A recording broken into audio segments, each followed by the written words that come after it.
suele afirmarse que España no tiene un problema de deuda pública sino de deuda privada, o que en todo caso, aunque tenga un problema de deuda pública, este es mucho menos relevante, mucho menos importante que el de deuda privada.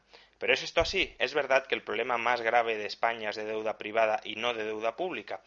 Bueno, si nos retrotraemos al origen de la crisis, comprobaremos que, en efecto, algo de realidad, algo de verosimilitud tiene esta afirmación. En el año 2008, a comienzos del año 2008, solo el 16% de toda la deuda española era deuda pública, el otro 84% era deuda privada. Más en concreto, el 48% era deuda de empresas y el 36% era deuda de familias.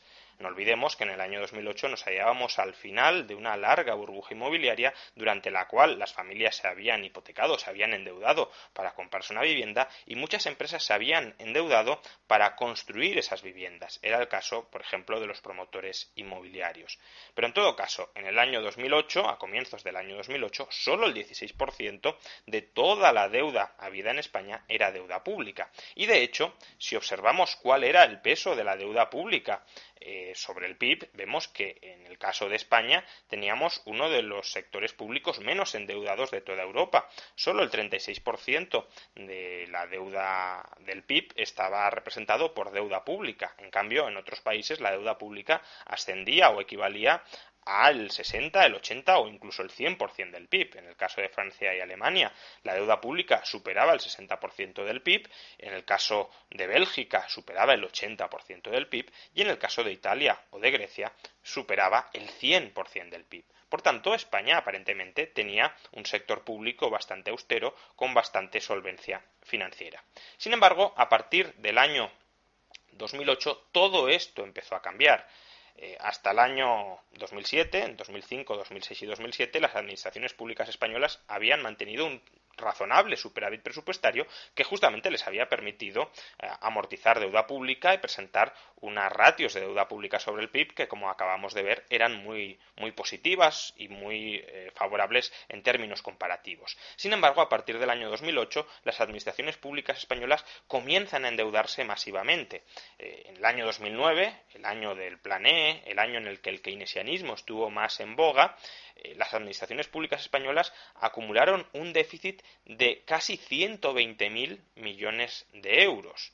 Es decir, alrededor del 11% del Producto Interior Bruto español.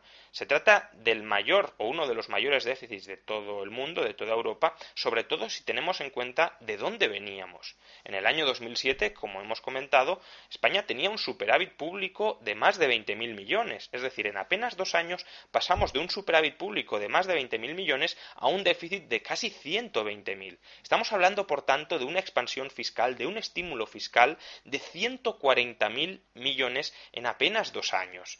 Y ese estímulo fiscal, que sin lugar a dudas es el mayor de cualquier otro país del mundo en ese mismo periodo, no sirvió absolutamente para nada, salvo para endeudar masivamente a los españoles. Y de hecho, esto es lo que claramente observamos cuando estudiamos la evolución del endeudamiento de los distintos sectores que componen la economía española. Como hemos visto, a comienzos del año 2008, el sector público estaba mucho menos endeudado que el sector empresarial o que el sector familiar. En concreto, la deuda pública estaba en alrededor de 400.000 millones de euros, la deuda familiar rondaba los 900.000 millones. ¿Te está gustando este episodio?